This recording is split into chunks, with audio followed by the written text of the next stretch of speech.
Vikings earned their legendary status by crossing the Atlantic in wooden boats. Here's what's remarkable. Ancient Filipinos were hunting sharks in open ocean 35,000 years before Vikings even existed. That's not a typo. Vikings dominated European waters for centuries with their fearsome longships. But there's another seafaring civilization that makes Viking navigation look like a casual weekend trip. Almost nobody knows about them. Ancient Filipinos built ocean-going vessels while Vikings were still learning to cross rivers. I'm not exaggerating. The archaeological evidence is so overwhelming that it's genuinely embarrassing this isn't taught in schools. By the end of this investigation, you'll question everything you thought you knew about ancient maritime history. Let's start with what most people believe they know. Vikings controlled the seas from roughly 800 to 1100 CE. Their longships could navigate rivers, cross oceans, and land anywhere. They reached North America 500 years before Columbus. They established kingdoms stretching from Russia to Sicily. In terms of pure historical impact, Vikings absolutely transformed the world. The longship itself was an engineering marvel. Clinker-built hulls with overlapping planks gave them flexibility to handle rough seas. They had shallow drafts, meaning they could navigate in just 3 feet of water. A single longship carried 60 warriors plus cargo. They used both sails and oars, so they didn't depend on wind alone. That famous dragon head on the bow, it wasn't just decoration, it was psychological warfare. Viking shipbuilding technology let them expand their world in seemingly impossible ways. They sailed from Scandinavia to Constantinople. They traded in Baghdad. They established settlements in Iceland and Greenland. The Viking Age represents one of medieval Europe's most impressive maritime achievements. Now here's where things get fascinating. While Vikings perfected their longships around 800 CE, Filipinos had already mastered open ocean navigation for tens of thousands of years. Not hundreds, not thousands, tens of thousands. In 2025, researchers published findings that completely rewrite what we thought about ancient maritime technology. They discovered that prehistoric Filipinos created sophisticated plant-based rope and cordage technology at least 40,000 years ago. This isn't speculation. This is hard archaeological evidence from multiple sites across the Philippine archipelago. Why does rope matter? You can't build an ocean-worthy vessel without it. You need cordage for lashing hulls together, rigging sails, creating fishing nets, and securing cargo. Vikings had rope, obviously, but they had metal tools, iron nails, and 2,000 years of Mediterranean shipbuilding knowledge backing them up. Ancient Filipinos achieved this during the Stone Age. Think about what that means. 40,000 years ago, there were no metal tools, no written instructions, no trade networks to share technology. Yet Filipinos created rope strong enough to build boats that could survive 100-kilometer ocean crossings, because that's exactly what they did. If your mind is racing right now, you need to subscribe to Mysteries of the Spirit. We're building a community dedicated to history that schools never taught you. We're uncovering stories like this every single week. Ancient civilizations erased from textbooks, technologies that shouldn't exist, cultures that changed the world but never received credit. Join us as we dig through real history and uncover hidden stories. Every single week, we uncover forgotten stories, ancient civilizations erased from textbooks, technologies that shouldn't exist, cultures that changed the world but never received credit. Join us as we dig through real history and uncover hidden stories.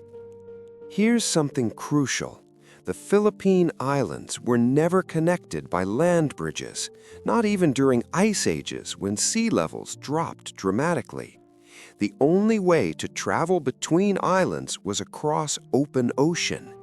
Yet archaeological evidence confirms humans lived on multiple Philippine islands over 40,000 years ago. They didn't swim, they built boats. It gets even more remarkable. New discoveries show ancient Filipinos weren't just paddling between islands, they were deep-sea fishing. 35,000 years ago, they were catching tuna and sharks in open ocean. Think about what that means. Deep-sea fishing demands boats stable enough for ocean swells, strong enough to haul fish weighing hundreds of pounds, and reliable enough that you'd trust them with your life. Europeans weren't doing this. They hunted reindeer and painted caves. Impressive in its own way, but they weren't building boats to catch sharks in open water. That level of maritime technology wouldn't exist in Europe for another 30,000 years. Now let's examine the boats themselves. Pre-colonial Filipino vessels like the Balangay were outrigger canoes with extraordinary stability. Filipinos pioneered the outrigger design, which prevents capsizing in rough seas. It's so effective that modern sailboats still use variations of this technology today. These weren't crude rafts. They were sophisticated multi-hull vessels featuring sewn plank construction, adjustable sails, and cargo capacity rivaling Viking longships. The Balangay discovered in Butuan, dated to 320 CE, measured 45 feet long and carried 30 people plus cargo. It was built entirely without metal nails, using only wooden pegs and plant fiber rope. This predates the Viking Age by 500 years. Archaeological evidence suggests similar vessels existed thousands of years before that. Vikings deserve credit for their innovations. The long ship's shallow draft let them raid up rivers and escape before armies could respond. That's brilliant tactical design. But here's the thing, Filipino vessels could do exactly that too. The Idangko, the Balangay, and the Vire were vessels designed for swift navigation in both open water and coastal shallows. The difference, Filipino shipbuilders had been perfecting this technology for millennia before Vikings even emerged as a culture. Let's address the obvious question. Why don't we learn about this? Why are Vikings famous worldwide while ancient Filipino maritime culture barely gets mentioned outside the Philippines? The answer is colonialism, and who wrote the history books. When Spanish conquistadors arrived in the Philippines in 1521, they found a thriving maritime civilization with extensive trade networks spanning from Japan to Java. Filipino ships sailed to China, Siam, and the Spice Islands. The Kingdom of Tondo, which controlled Manila Bay, was a major regional power with diplomatic relations across Southeast Asia. But colonial narratives needed the Philippines to appear primitive to justify colonization, so that history got erased. Textbooks focused on European achievements while ignoring equally impressive, often far more ancient accomplishments from other cultures. Only in recent decades have archaeologists and historians started correcting the record. Here's something that will astound you. Ancient Filipinos mastered sophisticated astronomical navigation thousands of years before Europeans even attempted it. They read wave patterns, tracked currents, and navigated across open ocean using only the stars, no instruments needed. Polynesian navigation rightfully gets attention, but Filipino seafarers were just as skilled. Some researchers argue they were actually more advanced, since they tackled far more complex inter-island routes with unpredictable currents. Everyone celebrates the Viking sunstone, a crystal that possibly helped them navigate using polarized light. That's genuinely brilliant. But Filipinos were crossing thousands of miles using environmental cues that demanded generations of accumulated knowledge passed down through oral tradition. That wasn't just technology, that was sophisticated scientific understanding preserved through storytelling. Let's compare the actual technology. Viking longships used iron rivets and nails. Filipino vessels relied on wooden pegs and fiber lashing. On the surface, Vikings seemed to have the edge. But here's what most people miss. Sewn plank construction with lashing is actually more flexible and performs better in tropical waters. Wood expands and contracts with temperature and humidity. Nailed construction becomes rigid and cracks. Lashed construction moves with the wood, staying durable in tropical conditions. Viking longships were engineered for cold northern waters and river raids. Filipino vessels were built for typhoons, coral reefs, and long-distance ocean trade. Different environments demanded different solutions. Both were brilliant. Consider their range.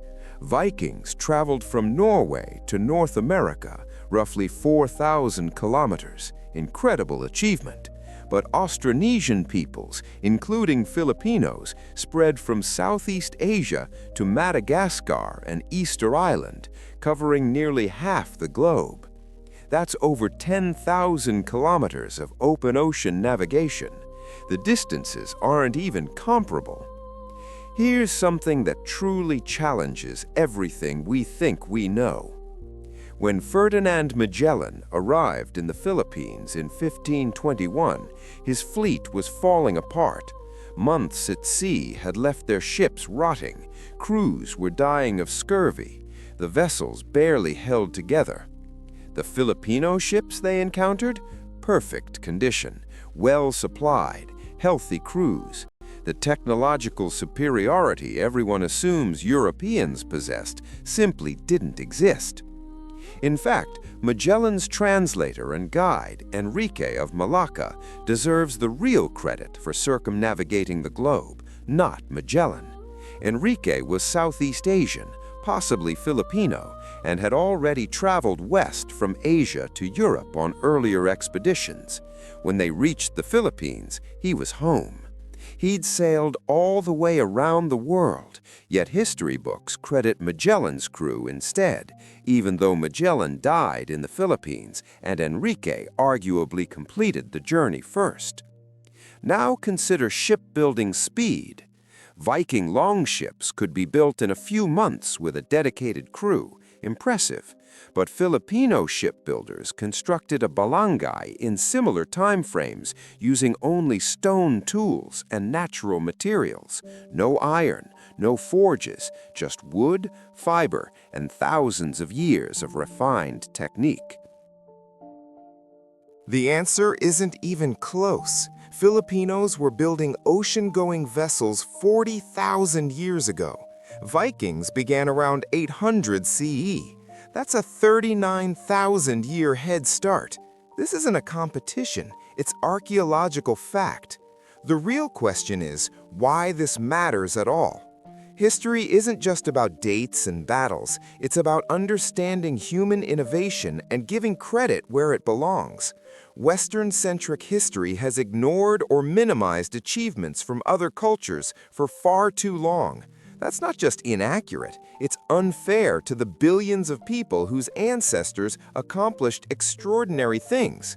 Filipino maritime technology represents one of humanity's greatest achievements. These weren't people with universities, libraries, or metal tools. They were Stone Age cultures that figured out how to cross oceans, navigate by stars, and build vessels capable of surviving typhoons. That's not primitive, that's genius. And it wasn't just Filipinos. Indigenous maritime cultures across the Pacific, Indian Ocean, and Southeast Asia accomplished feats that European cultures wouldn't match for thousands of years. The outrigger canoe, which Austronesians invented, remains one of the most stable small craft designs ever created. Modern racing sailboats still use multi-hull designs inspired by Pacific Island technology. Vikings deserve their reputation. They were fierce warriors, skilled sailors, and they genuinely changed European history. But they weren't uniquely talented or specially gifted. They were one maritime culture among many. When you compare them to cultures that had been perfecting ocean navigation for tens of thousands of years, they're actually quite late to the party. Here's the final piece that ties everything together. In 2025, researchers are testing ancient Filipino boat designs to understand exactly how these vessels worked. The FLOW project is reconstructing prehistoric watercraft using only materials and techniques available thousands of years ago. Early results show these vessels are incredibly seaworthy, efficient, and capable of long-distance voyages. Modern sailors testing these reconstructions are shocked at how well they perform. This isn't theory anymore. We're proving through experimental archaeology that ancient Filipinos possessed maritime technology rivaling anything developed in medieval Europe, and they developed it tens of thousands of years earlier. So who mastered the ocean first? Ancient Filipinos. It's not even close. Who had the bigger historical impact on European history? Vikings, obviously. But impact and innovation are different things. Vikings get remembered because they raided Europe, and European scholars wrote the history books. Filipinos get forgotten because colonialism deliberately erased their achievements. But the archaeological record speaks for itself. Stone tools don't lie. Cordage that's 40,000 years old doesn't lie. The evidence keeps growing stronger as researchers publish new findings. The next time someone calls Vikings history's greatest sailors, tell them about people who were catching sharks in open ocean 35,000 years before Vikings even existed. Tell them about a civilization that spread across half the planet using Stone Age technology. Tell them about a maritime culture so advanced that when Europeans finally arrived, they couldn't believe what they were seeing. History is far bigger than what we learned in school. The more we dig, the more we discover that human innovation has always been global, diverse, and genuinely incredible. Ancient Filipinos weren't just part of that story, they were pioneers. They mastered the ocean for 40,000 years before anyone else even attempted it. This isn't alternative history. This isn't revisionism. This is history, told accurately for the first time.